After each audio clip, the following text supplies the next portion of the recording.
Dragons, they can get a little larger.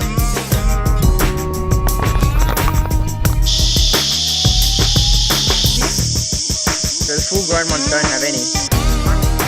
They love to feed on frogs, it's their favourite food.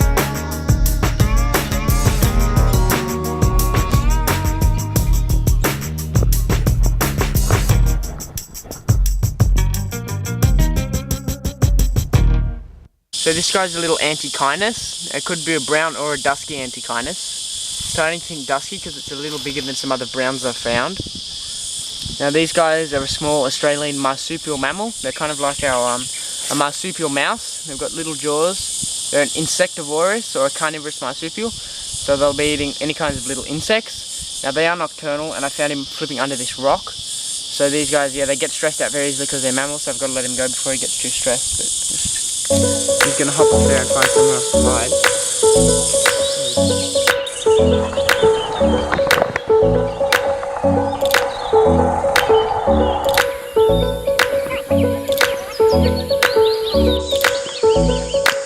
Are you filming? Okay. So this guy here is a big male eastern water dragon. They can get a little larger, but this is a decent size. You can tell he's a male because he's got this beautiful red chest here. Only the males have that. And he's got this very large head with these large spikes. The females have a lot smaller head than spikes. These guys actually grow to be the largest agamid, which is the largest dragon lizard in Australia. They're found all over the east coast, from Queensland down through New South Wales into Victoria, and there's an isolated population in South Australia. They're called a water dragon. They can live near salt water or fresh water, so all brackish, anywhere where there's water. They'll sit up on the rocks and logs, and then when a predator comes, they'll jump into water. But this guy was sitting here, and I grabbed him before he could. He has a missing tip of his tail. These guys are actually the only dragons that can drop their tail and shed it, regrow their tails. No other dragon can do that. Although the big males don't purposely drop their tails, only the babies do. You can see he's a pretty decent size. These guys are omnivores, so they'll eat plant matter as well as insects and small mice and that. So you can see he's shedding now. I'm just going to help him get a bit off. That looks very nice, don't you, buddy? So you can see here, it's nice how pale his skin is here after he's shed and how dark his old skin is. That's the eastern water dragon. I'm going to take a few photos and then we'll let him go.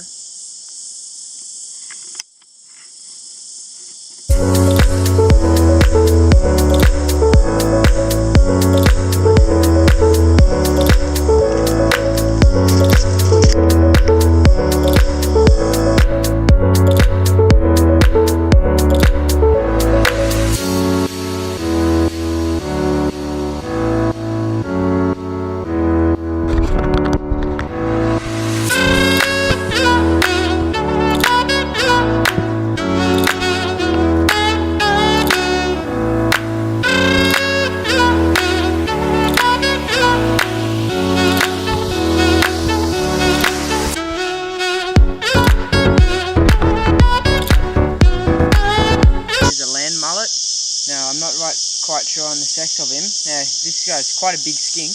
They're actually the largest skink in all of Australia. They grow even bigger than a blue-tongued skink. But this guy isn't actually huge. This is a decent size, but they'll actually get up here. They get a lot bigger. Yeah, and this guy's quite skinny. He's not that old. You can tell because the younger ones, the younger they are, the more of these white spots. The more of these white spots they have here. So the full grown ones don't have any, and usually the bigger they are, the more black they are. This one's quite nice golden grey kind of colour, but the bigger ones have more black. So these guys are omnivores, so they'll eat woody fungi, mushrooms, fallen fruits and plant matter on the ground, as well as insects and sometimes small mice. They love snails, spiders, that kind of stuff. They're found in rainforest environments on the east coast of Australia. Queensland down to New South Wales, just north of Sydney. They're a very big, beautiful skink. They're faster than blue tongues. They've got a decent speed to them, especially if they're in undergrowth. They're not too fast in the open, but they'll have a short burst of speed to get down their little hideouts. In the undergrowth, they'll be sitting under these palms in the shade. Yes.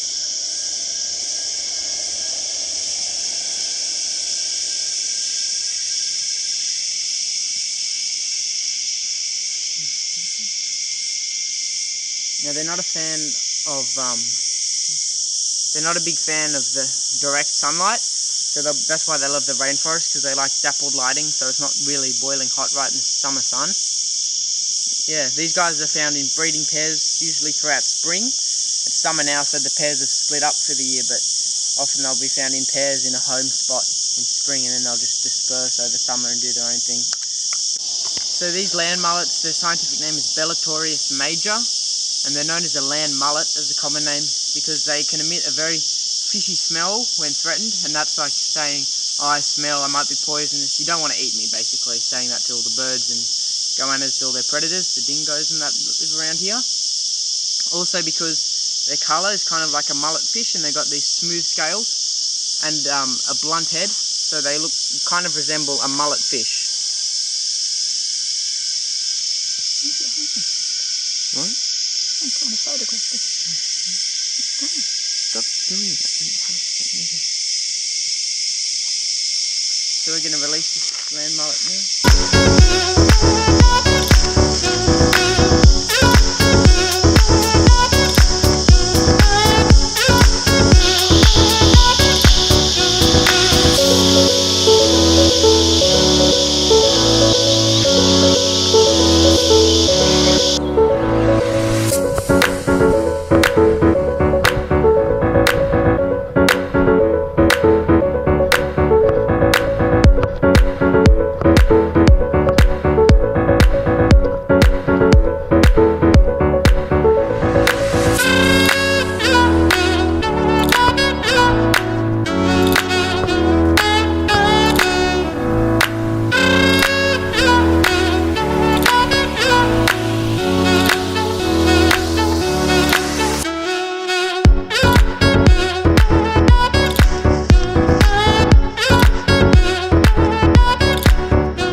Rough-scaled snake. Their scientific name is Tropodecus carinatus. So these guys are highly venomous. In the elapid family, of course, any highly venomous snake in Australia is. This is only a very small one. It's only a baby. These guys can get to a decent size, about 2 foot long or slightly over. So we've just got a young one. These guys are most commonly found in watery and rainforesty environments. They love to feed on frogs, which is their favourite food, and we've just seen a frog here. So I'd say he'd be out looking for him and basking on the warm road. It's just after dark, so we've got the nice warm road for him to come out and get some heat on. Being cold-blooded, they need to warm up before they do their hunting for the night.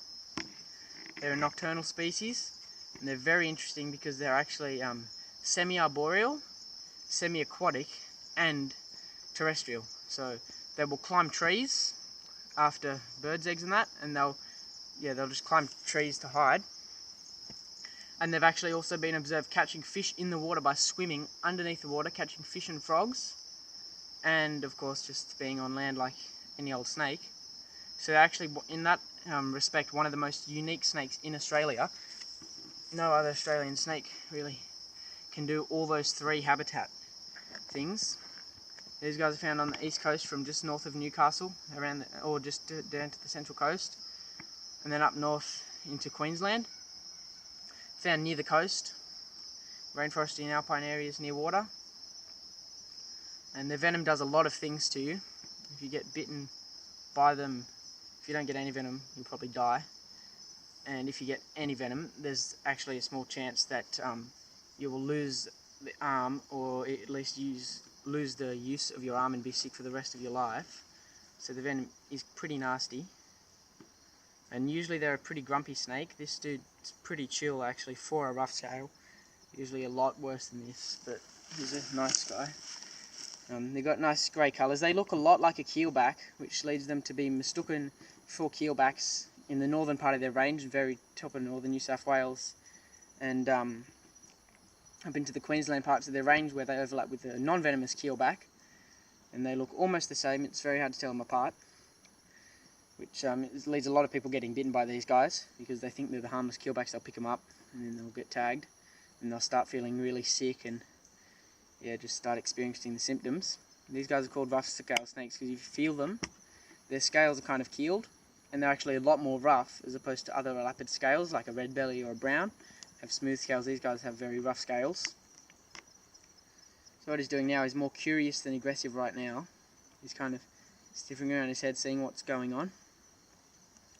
So what we're going to do now is take some photos, and then we'll release this amazing snake that I've been trying to find for over a year now, and I've finally found one, even if it's only a baby. So yeah, we'll release him and film that. So this guy here, the young rough-scaled snake, very occasionally they can be found active in the day if they're extremely hungry or they really need some heat, but it is extremely unusual. And when they are seen, they're often mistaken for either keelbacks or tiger snakes, because I don't know if you see it on camera, they do have these beautiful stripes, black stripes, so they're mistaken for tiger snakes. So we'll let this guy go.